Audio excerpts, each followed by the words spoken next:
बिस्मिल्लाहिर्रहमानिर्रहीम। अस्सलाम वालेकुम।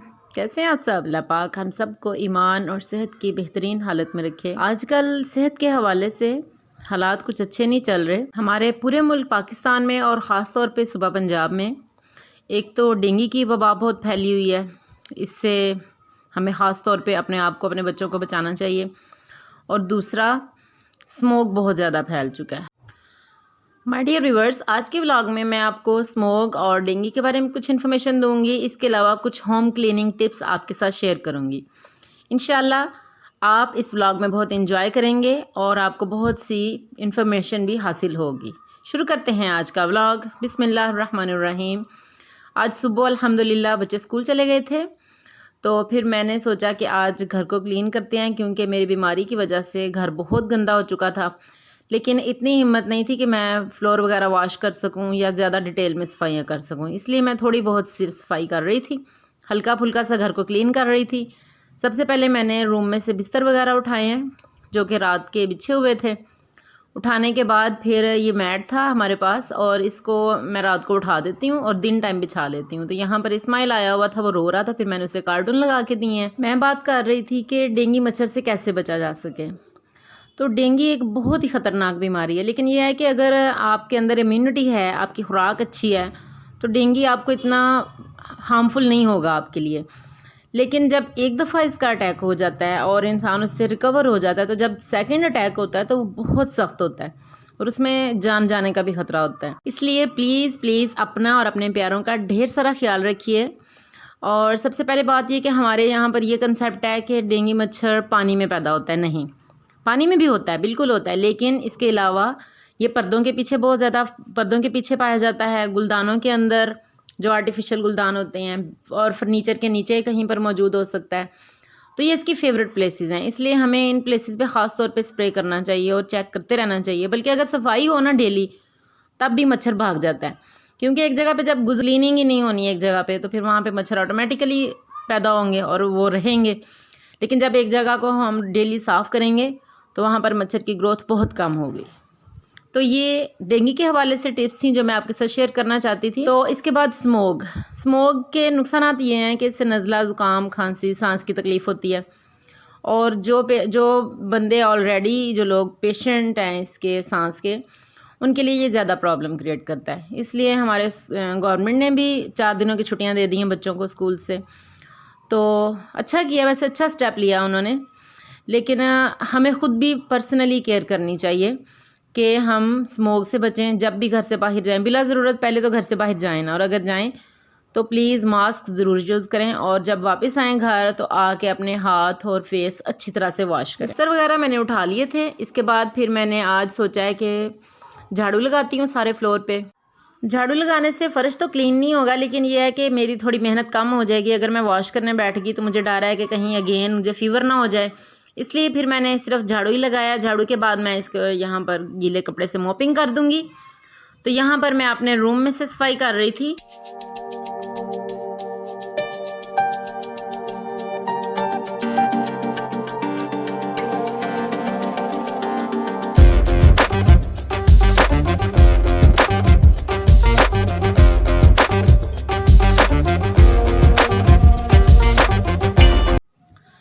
आज काफ़ी दिनों बाद घर की रूटीन पे वापस आई हूँ, तो बहुत मुश्किल सा फ़ील हो रहा है।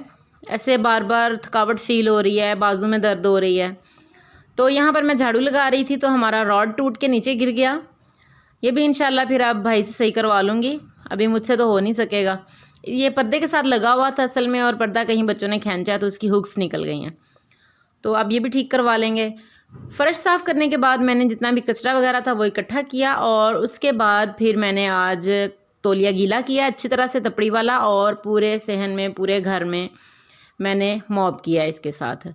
तो ये बहुत कन्वीनियंट रहता है मेरे लिए, क्योंकि गीला करके ना तो फिर सारी डस्ट जो बच जाती है वो इससे निकाल देता है, और कुछ थकावट का एहसास भी बहुत कम होता है, क्योंकि वाइपर पे लगा के जब मैं इसे लगा देती हूँ ना तो फिर बहुत सहूलत होती है मुझे। कमरा मैंने अच्छी तरह से साफ़ कर लिया था। अब ये अगेन मैंने यहाँ पर मैट वगैरह बिछा दी है। अच्छा, मैं आपके साथ क्लीनिंग टिप्स में ये शेयर करना चाहती थी कि अगर आप फ़र्श वॉश ना भी करें तो डेली ये फूल झाड़ू के साथ सफाई करके और ऊपर से आप मॉप कर देना, तो बहुत अच्छा सा हमारे फ़र्श की लुक निकल आती है।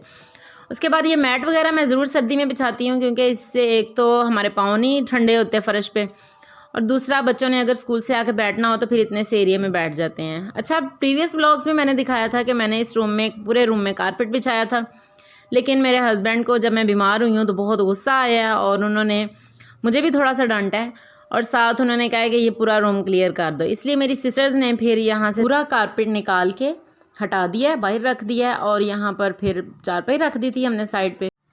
एक्चुअली जब हमने कारपेट बिछाया ना तो फिर बच्चों को बहुत अच्छा लग रहा था, और उन्होंने मेरे साथ ज़मीन पे सोना शुरू कर दिया था, तो जिस वजह से फिर मेरी कमर में दर्द रहने लगी। तो उन्होंने कहा कि, मेरे हस्बैंड ने कहा कि फिर आप इसी वजह से बीमार हुई हो, इसलिए कारपेट निकाल दो।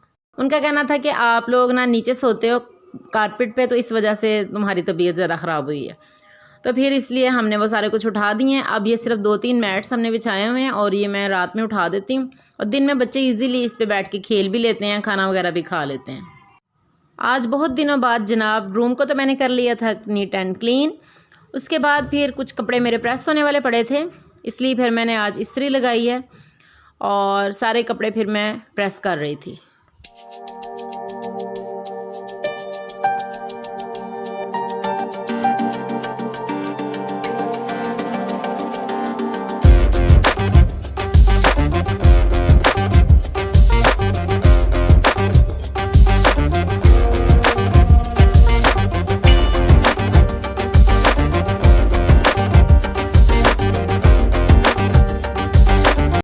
मैं ये समझती हूँ कि जब हम मशीन लगा के कपड़े वॉश करते हैं ना और सारे धो लेते हैं, लेकिन वो उस वक्त तक मुकम्मल नहीं होते जब तक हम उनको प्रेस करके या फोल्ड करके सेफ तक शिफ्ट नहीं कर देते। असल में हमारा काम तब मुकम्मल होता है, क्योंकि फिर इधर उधर जब रुलते रहते हैं और बार बार ढूंढने पड़ते हैं तो फिर बहुत प्रॉब्लम होती है। और इन दिनों वाकई मैंने ये प्रॉब्लम फेस की है, इसलिए जो ही मैं ठीक हुई हूँ मैंने सबसे पहले टाइम निकाल के अपने घर के सारे कपड़े प्रेस किए हैं। कुछ मैंने सर्दियों वाले निकाले थे, लेकिन वो अभी तक मैं उन्हें सेट नहीं कर पाई थी, इसलिए फिर आज मैंने वो भी सारे प्रेस किए हैं। और सारे प्रेस करने के बाद अब मैं इनको सेफ़ में हैंग करने लगी हूँ। हमारी सेफ़ चूँकि मेटल की है और इसमें हैंगिंग का रैक भी एक ही है, इसलिए मेरी कोशिश होती है कि मैं ज़्यादा से ज़्यादा अच्छे तरीके से कपड़ों को मैनेज करके सेफ़ में लटका सकूँ। इसलिए इनके बाबा के कपड़े मैं अलग रखती हूँ और तीनों बच्चों के कपड़ों के अलग अलग सेगमेंट्स बना लेती हूँ। तो यहाँ पर जो मैंने फिर कपड़े प्रेस किए थे, अब मैं वो सेफ में हैंगर में लगा के रखने लगी हूँ। तो इससे फिर बच्चों को भी बड़ी सहूलत रहती है। जैसे ही वो स्कूल से आते हैं वो एक सूट निकालते हैं और पहन लेते हैं। हस्बैंड ने भी सुबह जब जाना हो तो अगर सेफ में कपड़े मौजूद हो ना तो फिर मुझे बड़ी आसानी रहती है। इसलिए मेरी आदत है कि मैं सारे कपड़े प्रेस करके लाजमी रखती हूँ। गर्मी में थोड़ा मैं ढीली पड़ गई थी, क्योंकि हमारे बिल्स बहुत ज़्यादा आ रहे थे इलेक्ट्रिसिटी के, लेकिन उसके लिए भी मैंने सोल्यूशन निकाला था। मैं गैस वाली इस्त्री यूज़ कर लेती थी और फिर सारे घर के कपड़े प्रेस हो जाते थे। लेकिन सर्दी में चूँकि जो कपड़े हैं ना तो वो शावर से सीधे होते हैं और फिर गैस भी कम आता है, इसलिए फिर इलेक्ट्रिसिटी की आयरन से ही मैंने इनको प्रेस किया है।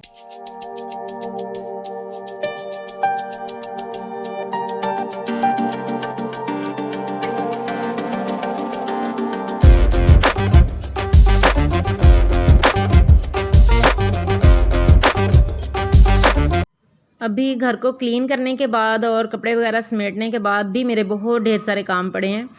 इसमें कुछ मैंने स्टिचिंग का काम शुरू किया है, तो स्टिचिंग वाले ड्रेसेस आए हुए हैं वो सिलाई करूँगी। और इसके अलावा कुछ बच्चों के पिछले साल के कपड़े हैं, किसी को ट्राउज़र छोटे हैं, किसी कहीं से कोई रिपेयरिंग वाले हैं, तो वो भी एक पूरी बास्केट भरी हुई है, तो वो भी सेट करने हैं। इसलिए फिर मुझे जल्दी जल्दी काम निपटाना पड़ता है और कोशिश होती है कि बच्चों के आने से पहले खाना वगैरह भी बना लूँ, क्योंकि फिर गैस का यकदम ही बहुत ज़्यादा शॉर्टफॉल हो जाता है और फिर बच्चे भूख बर्दाश्त नहीं करते हैं। जब वो स्कूल से आते हैं ना वो कहते हैं मामा हमारा खाना पहले से बनाओ, नहीं तो फिर आके कहेंगे पहले मेरी रोटी है, पहले मुझे खाना दो, तो फिर मेरे लिए भी मसला हो जाता है।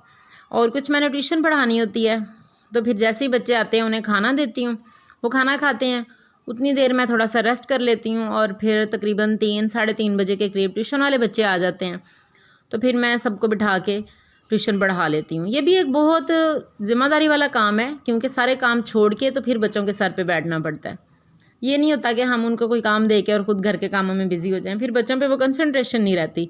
कुछ उनके क्लास वर्क देखने होते हैं, होमवर्क देखना होता है, तो इसलिए फिर मुझे स्पेसिफ़िकली ये सारे जो घर के काम हैं बच्चों के स्कूल आवर्स में करने होते हैं। और अल्हम्दुलिल्लाह अगर तो मैं ठीक हूँ तो फिर मैं कर लेती हूँ।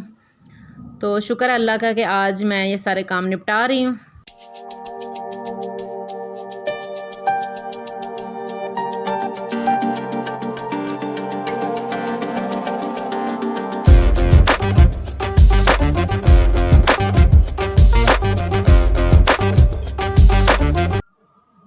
अच्छा माय डियर व्यूअर्स, हम मदर्स क्या करती हैं कि बस सारा दिन मशीन की तरह हमने चलना होता है। ये काम कर लो, एक काम ख़त्म हुआ दूसरे को शुरू कर लो, दूसरे से जान छुड़वाइए, तीसरा सर पे है और हम भी नहीं थकते। लेकिन अब मैंने अपनी रूटीन थोड़ी सी चेंज की है। पहले मैं ऐसे ही काम करती थी, लेकिन अब मैंने रूटीन चेंज की है। कैसे चेंज की है? अब मैं डेली अपने लिए सोने का वक्त ज़रूर निकालती हूँ, क्योंकि जब हम सोते हैं ना तो हमारे दिमाग को, हमारी बॉडी को बहुत रेस्ट मिलता है। सुबह से हम जागी हुई होती हैं और फिर सारा दिन काम करने के बाद दोपहर के वक्त बच्चों के स्कूल से आने के बाद या स्कूल से थोड़ी देर पहले हमें लाजमी आधा घंटा पौना घंटा नींद ज़रूर लेनी चाहिए। ये हमारे रेस्ट आवर्स हैं और इन्हें हमें डेली अपनी रूटीन में ऐसे शामिल करना चाहिए जैसे रात की नींद है। तो ये बहुत ज़्यादा ज़रूरी होती है हमारे लिए। So if you want to take care of your family, first of all take care of yourself. कपड़े वगैरह हैंग करने में मुझे काफ़ी टाइम लग गया था और सोचें कि अगर हैंग करने में इतना टाइम लगा है तो प्रेस करने में कितना टाइम लगा होगा। तो वीडियो तो सिर्फ मेरी 15 मिनट्स की है, बट लेकिन बिहाइंड दी कैमरा मैंने बहुत ज़्यादा काम किया है, बहुत ज़्यादा एफ़र्ट की है और अब मुझे थकावट भी बहुत ज़्यादा फ़ील होने लग गई है। तो जनाब इतना सही मैं आपके साथ शेयर करूँगी। और इसके बाद मैंने बनाया था सालन, आटा भी गूँध लिया था और सालन में आज मैंने बनानी है मिक्स वेजिटेबल्स, सब्ज़ियां लेके। तो मैं अम्मी जी को दे आई हूँ, तो अम्मी जी बैठे काट रहे हैं। तो जितनी देर में मैं ये काम मुकम्मल करूँगी उतनी देर में इंशाल्लाह फिर अम्मी जी सब्ज़ियां काट लेंगे और फिर मैं सालन भी साथ ही बना लूँगी इंशाअल्लाहुल अज़ीज़। कपड़े सारे हैंगर्स में लगाने के बाद अब मैं इन्हें सेफ़ में शिफ्ट करने लगी हूँ और यहाँ पर फिर मैंने अपने भाई को भी बुलाया था और वो भी आके पर्दे का राड ठीक कर रहे हैं। तो उन्होंने भी फ़ौरन ही कर दिया है, तो उनके साथ फिर राड भी साथ साथ ठीक करवा लिया था और साथ ही फिर मैंने कपड़े भी हैंगर्स में लगा लिए। तो ये देखिए अब मैं इन्हें सेफ़ में हैंग करूँगी और माशाल्लाह कितने नाइस लग रहे हैं, सारे कपड़े अच्छी तरह से सेट किए हुए।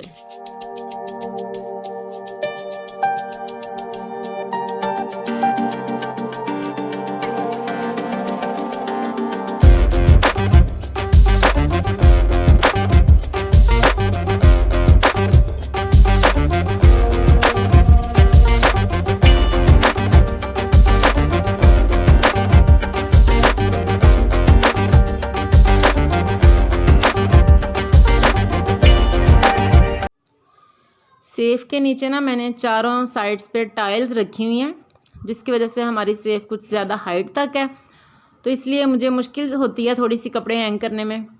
वैसे तो मैं कभी कभी चेयर भी नीचे रख लेती हूँ, लेकिन आज बस मैंने वैसे ही कर दी हैं। तो ये देखिए जनाब हमारी सेफ़ कितनी अच्छी लग रही है और घर भी माशाल्लाह बहुत प्यारा लग रहा है। जब तक हम काम को अपने हाथों से नहीं कर लेते ना, हमें वो मज़ा नहीं आता। पता नहीं क्यों, तसल्ली नहीं होती कि जब तक काम अपने हाथों से नहीं हो जाए। ठीक है, सब करते हैं, करवाते भी हैं, लेकिन जब हम अपने हाथ से काम करते हैं हमें एक किस्म का सुकून महसूस होता है कि जी अब हमारा काम मुकम्मल हो गया, अपने लेवल का हम कर लेते हैं। तो ये देखिए माशाल्लाह सेफ़ का सारा काम मुकम्मल हो गया था। इतनी सी देर में फिर अम्मी जी भी मुझे आवाज़ें दे रहे थे और कह रहे थे कि सोबिया सब्ज़ी बन गई है तो आप ले जाओ। तो यहाँ पर फिर सब्ज़ियाँ काट के सारी रख दी हैं और अब मैं सालन का तड़का लगा के इसके अंदर सारी सब्ज़ियाँ डाल दूँगी और बस एमरजेंसी में बनाऊंगी फटाफट, क्योंकि अब मुझे थकावट भी बहुत महसूस हो रही थी। तो इसलिए फिर मैंने सालन की भी ज़्यादा वीडियो नहीं बनाई। तो जनाब ये देखिए माशाल्लाह ये सर्दियों का ख़ास सालन है और ये हमने आज जब से मौसम तब्दील हुआ ना फ़र्स्ट टाइम ये मिक्स वेजिटेबल्स बनाई हैं। बस दिल कर रहा था कि आज सारी सब्ज़ियाँ इकट्ठी करके डाल के तो सालन बनाते हैं। तो जब थोड़ा सा दूसरी सब्ज़ियाँ गल गई हैं ना, तो फिर लास्ट में मैंने थोड़ी सी मेथी ऐड की है काट के। मेथी का ना फ्लेवर फिर लास्ट में बहुत अच्छा आता है, खुशबू बहुत प्यारी आती है। तो जनाब ये थी मेरी आज की वीडियो, उम्मीद है आपको पसंद आई होगी। अगर पसंद आई है तो प्लीज़ लाइक शेयर ज़रूर कीजिएगा and please subscribe my channel. ये देखिए सालन देख के तो मेरे खुद मुंह में पानी आ गया था और सबसे पहले फिर मैंने रोटियां बना के खुद खाना खाया। आज मैंने बच्चों के आने से पहले ही खाना खा लिया था। मिलते हैं नेक्स्ट वीडियो में, बाय।